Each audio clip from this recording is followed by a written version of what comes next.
White collar జాబులు పోతుంటే blue collar జాబులు అందించాలి. బ్లూ కాలర్ జాబులు అంటే సాంకేతిక నైపుణ్యం, శిక్షణతో కూడుకున్న నైపుణ్యం. అందుకే ఐటీఐలను 1956లో ప్రారంభిస్తే ఆ రోజున్న సిలబసే ఈ రోజు వరకు నడిపించినాం. ఆనాడు డీజిల్ కారుకు మెకానిక్ అంబాసిడర్ కార్లు రిపేర్ చేసే అప్పుడు నేర్పించిండ్రు. మరి ఇవాళ పిల్లోడు అంబాసిడర్ కార్ రిపేర్ నేర్చుకుంటే అంబాసిడర్ కార్ ఎక్కడా లేదు, ఫామ్ హౌస్లో తప్ప. అక్కడికి ఆయన రానియడు, మనోడు రిపేర్ చేయడు. అది రిపేర్ చేసినా బాగుపడేటట్లేదు. అందుకే అంబాసిడర్ కార్లను రిపేర్ చేయడం కాదు, ఆడి BMW బెంజ్ కార్లు ఈవీ కార్లను ఏ విధంగా రిపేర్ చేయాలనో, దానికి బ్యాటరీలను ఎట్లా తయారు చేయాలనో, ఈవీ వెహికల్ని మనం రోడ్డు మీదకి తేవాలంటే బ్యాటరీ అంతంత కీలకం. ఇంతకుముందే అమరాజా బ్యాటరీస్ కంపెనీని మన జిల్లాలో మనం ప్రారంభించుకున్నాం. నైపుణ్యం పెరిగింది, దేశాల మీద పోటీ పెరిగింది. ఒకప్పుడు మనం అమెరికా వైపు చూసేటోళ్ళం. ఈరోజు మన ఉద్యోగ ఉపాధి అవకాశాలు German, Japan, south Korea, China లాంటి దేశాలల్లో పెద్ద పెద్ద ఉద్యోగాలు ఉన్నాయి. మన కాళ్ళ మీద మనం నిలబడే అవకాశాలు ఉన్నాయి. అందుకే మా టీచర్లకు అందరికి విజ్ఞప్తి చేస్తున్నా, పిల్లలకు జర్మన్, జపాన్ లాంగ్వేజ్ నేర్పండి, సౌత్ కొరియన్ లాంగ్వేజ్ నేర్పండి. బేసిక్స్ వస్తే కూడా నెలకు 2 లక్షల రూపాయలు సంపాదించుకునే పరిస్థితి ఈరోజు ఉన్నది. ఒకప్పుడు మీరందరూ చూసిండ్రు, ఐఏఎస్లు, ఐపీఎస్లు విదేశాలకు పోయేటోళ్ళు స్టడీ టూర్ అని. ఈసారి టీచర్లను విదేశాలకు పంపించడం, అక్కడున్న విద్యా వ్యవస్థను స్టడీ చేసి పిల్లలకు మంచి విద్యను అందించడానికి. పోయిన సంవత్సరం నాకు తెలిసి 50 మంది టీచర్లను విదేశాలకు పంపించి స్టడీ చేయించినాం. ఈసారి 150 మంది టీచర్లను ఈసారి మనం పంపిస్తున్నాం. ఒకప్పుడు ఐఏఎస్లు మాత్రమే విదేశాలకు వెళ్తే ఈరోజు మా టీచర్లను ఈరోజు సింగపూర్, సౌత్ కొరియా, ఫిన్లాండ్ లాంటి దేశాలలో ఎక్కడైతే విద్య అద్భుతంగా పేదలకు అందిస్తుందో ఆ రాష్ట్రాలకు టీచర్లను పంపిస్తున్నాం.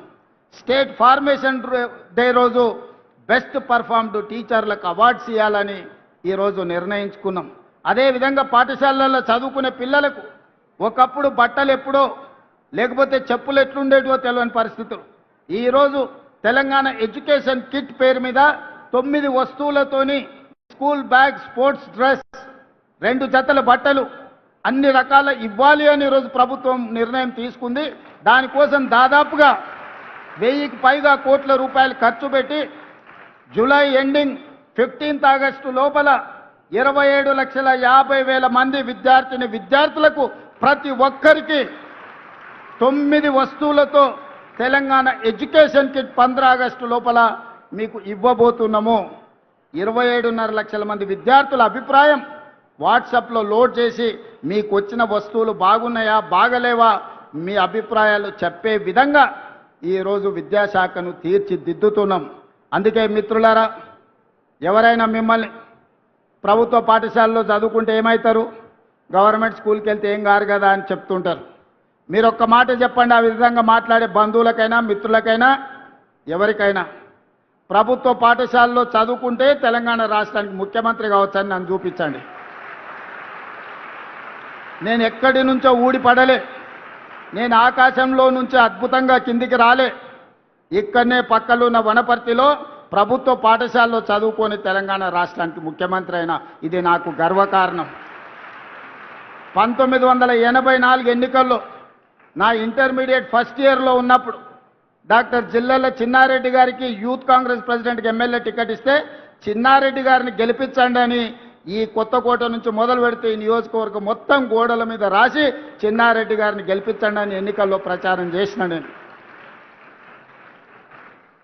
ప్రభుత్వ పాఠశాలలను ఎవరైనా చిన్న చూపు చూస్తే వాకిటి శ్రీహరి గారిని, జూపల్లి కృష్ణారావు గారిని, డాక్టర్ జిల్లెల చిన్నారెడ్డి గారిని మీరు చూపించండి. ప్రభుత్వ పాఠశాలలో చదువుకుంటే మంత్రులే కాదు డాక్టర్లు కావచ్చు, రాణించవచ్చు. ఆ పైన ఇంకేదన్నా మాట్లాడితే మీ రేవంత్ అన్నను చూపించండి, తెలంగాణ రాష్ట్రానికి ముఖ్యమంత్రి అవుతాడని. ఈ ప్రభుత్వ పాఠశాలలే తెలంగాణ పునర్నిర్మాణంలో అత్యంత క్రియాశీలక పాత్ర పోషించాలి. ఈ ప్రభుత్వ పాఠశాలల నుంచి వచ్చిన ఈ పిల్లలే డాక్టర్లు, లాయర్లు, ఇంజనీర్లుగా, సైంటిస్టులుగా రాణించాలి.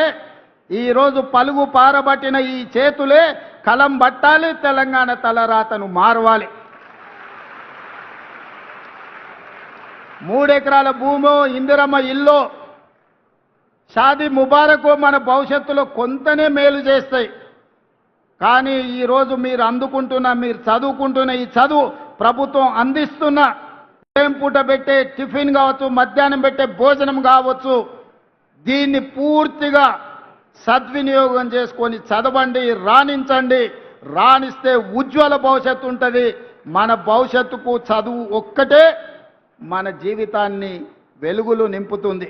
అందుకే ఇక్కడికి వచ్చిన ప్రతి విద్యార్థులకు నేను చెప్పదలుచుకున్నది ఒకటే. ఇవాళ మనం స్పోర్ట్స్ పాలసీ తీసుకొచ్చినాం. ఒకవేళ చదువులో రాణించకపోతే క్రీడల్లో రాణించండి. సిరాజుద్దీన్ వరల్డ్ కప్ క్రికెట్లో సాధించిన సిరాజుద్దీన్ చదువుకున్నది ఇంటర్మీడియట్ ఫెయిల్, 10th పాస్ అయి ఇంటర్ ఫెయిల్ అయింది. అతనికి ఒక రకంగా చూస్తే కానిస్టేబుల్ ఉద్యోగానికి కూడా అర్హత లేదు. కానీ అదే సిరాజుద్దీన్ క్రికెట్లో రాణిస్తే గ్రూప్ 1 DSP జాబు చట్టాన్ని మొత్తం సవరించి తెలంగాణ రాష్ట్రం ఉద్యోగం ఇచ్చింది.